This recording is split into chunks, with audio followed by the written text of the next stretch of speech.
তাহলে প্রশ্নটা আছে কি, যদি এ বি সত্য এবং এক্স ওয়াই মিথ্যা বচন হয় তাহলে বচনের সত্যমান নির্ণয় করো। এই অঙ্কটা কিন্তু 2017 সালে বোর্ডে আসছিল। প্রথমে আছে নেগেশন, প্রথম বন্ধনী শুরু, দ্বিতীয় বন্ধনী শুরু, নেগেশন এ ভেল বি, প্রথম বন্ধনী শেষ, ইকুইভ্যালেন্স নেগেশন, প্রথম বন্ধনী শুরু, নেগেশন এক্স ভেল ওয়াই, প্রথম বন্ধনী শেষ, দ্বিতীয় বন্ধনী শেষ। তাহলে বাকি তিনটার মতো প্রথমে আমাদের কাজ হবে মান বসানো। তাহলে নেগেশন বসায় নিলাম, তারপরে দ্বিতীয় বন্ধনী, তারপরে প্রথম বন্ধনী, তারপরে নেগেশন আছে তাই নেগেশন এর মান টি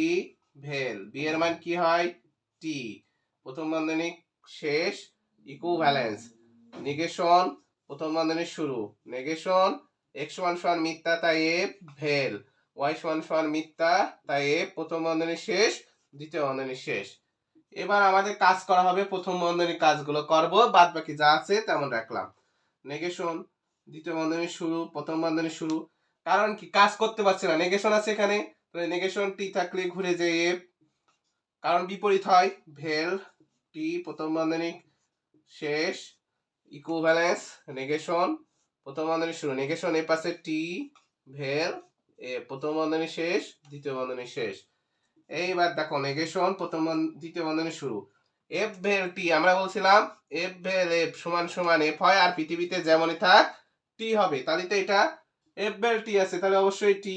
ইকুইভ্যালেন্স, প্রথম বন্ধনী কাজ হয়ে গেছে ছুটে গেছে, নেগেশন টি ভেল এফ এমন নেই, তাহলে আবার টি, তাই টি রেখে দিলাম, এই দ্বিতীয় বন্ধনী দিয়ে দিলাম, আবার ইকুইভ্যালেন্স রাখলাম, আবার এই দ্বিতীয় বন্ধনী দিলাম টি ইকুইভ্যালেন্স, নেগেশন টি আছে তাহলে হবে এফ, এই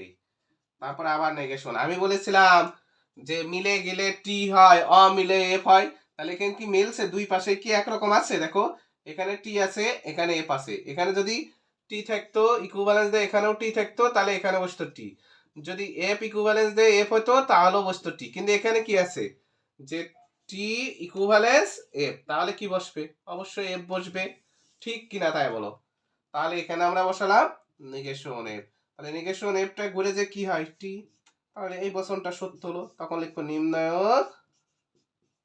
বচনটি